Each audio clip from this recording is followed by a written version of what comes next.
and most of this is too long. So I now spend about 10-15 minutes to just clean this, and don't even look at it at the moment, because it's much easier later on.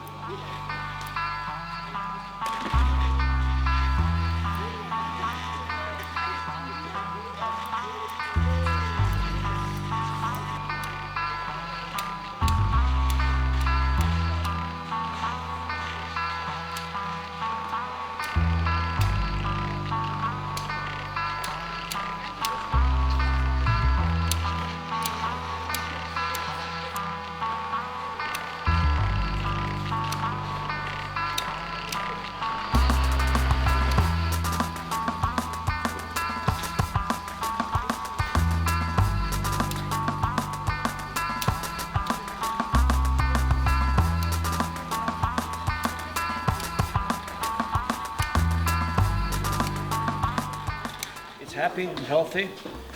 From now on it will grow even more than it already did, and it will explode. 2 years ago only the stump was here. There was not a single small branch. Now this is the result of 2 years. If you feed them well and water them well, you can have even more. They are very aggressive growers if you treat them right. Now the question is, what can one do with this? 20 years ago I would have thought that this is probably not very good, because it's pretty obvious that there are huge cuts that will never heal over, and I was taught that this is not what we want. We don't want big cuts, we don't want big holes, because why? Because that's how it is in Japan, okay? Because now I realize, after many years thinking about this, because they think that a broadleaf, or some call it deciduous tree, is sort of a feminine, female, and females don't have big scars. They must be sort of virgin, and it's very important to not have holes or anything. So so if you want to learn how to do this, I tell you, you're not looking to Japan, because they don't do this. So you're looking, for example, to Indonesia and to Taiwan and to Croatia and Germany. They do it there. They have discovered that this can be very good material if you accept that there are holes, if you accept that the tree is not very beautiful but very interesting, has a lot of soul. I totally understand when you don't like this, because 20 years ago I also was a fundamentalist, okay?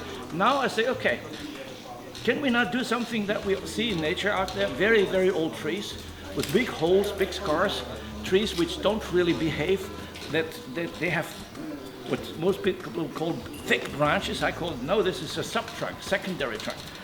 You don't find this in any bonsai book, because I've made that up.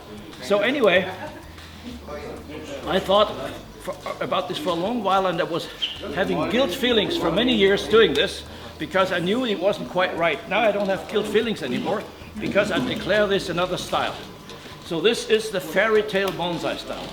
So anyway, this is this sort of tree. The tree himself doesn't know either that he's ugly. He thinks he owns the forest, and that's good enough for him. So whatever you think, that's your problem, not his. Because this is the sort of personality that I see.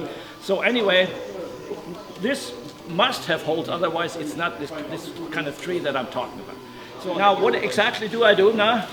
Before I even start analyzing, because something has to be done here, obviously, I do continue now just cleaning.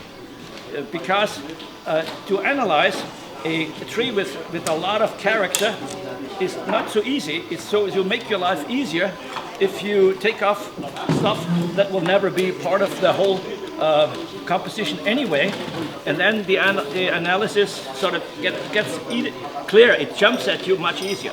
So anyway, I start thinking that this branch here, this lowest, it probably better if that's not here anyway, because that is a bit low and it gives this more an impression of a bush. So I do want this to be a tree and not a bush. So I'm thinking of discarding this, but I have not yet done it, okay?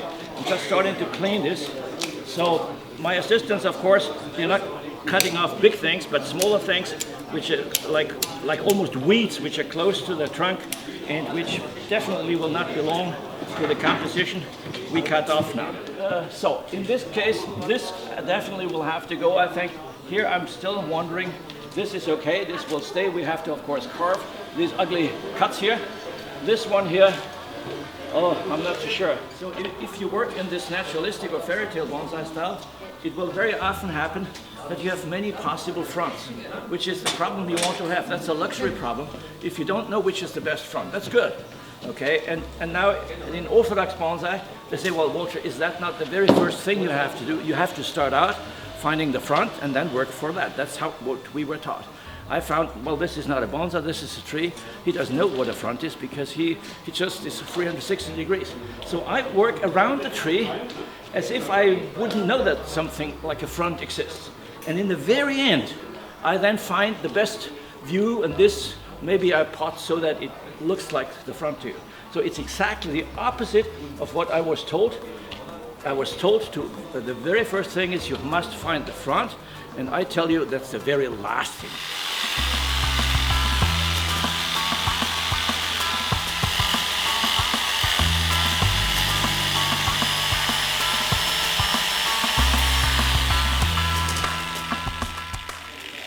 You see what I do? I wait until this damn thing stops. The accidents don't happen while you're working because you're careful. The accidents happen when you shut it off and go to the next one.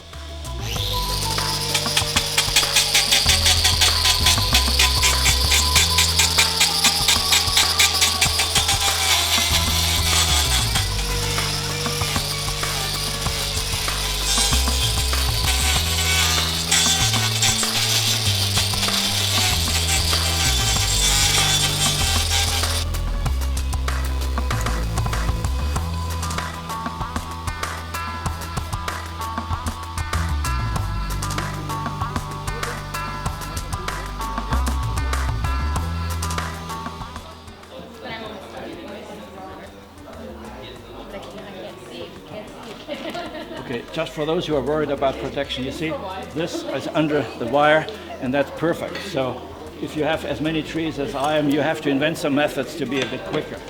I think we have started this now, and to me that looks a lot better than before. So I was thinking about getting rid of one of these, and now I'm not so keen anymore. So the next thing is, you saw how quickly with that power tool I made this. Now we want to do exactly this here.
Sure thing.